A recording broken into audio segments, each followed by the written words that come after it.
जगन्नाथ सांग मैंने ओम साईराम।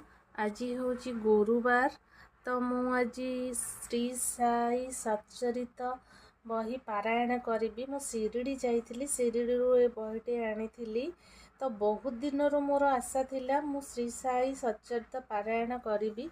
तो आज हूँ मोर फास्ट डे। तो मुझे गोटे सप्ताह पढ़ी। आज फास्ट डे तो मुझे बाबा को नुआ वस्त्र आ नुआ पगड़ी आ किछि गोलाप किछि गेंडू रे हार करके बाबा को लगे देइछि।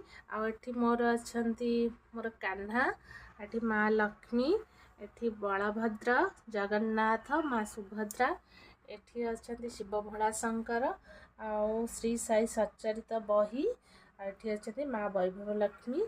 आ मु आज पढ़ुची तो मोर आज फास्ट डे।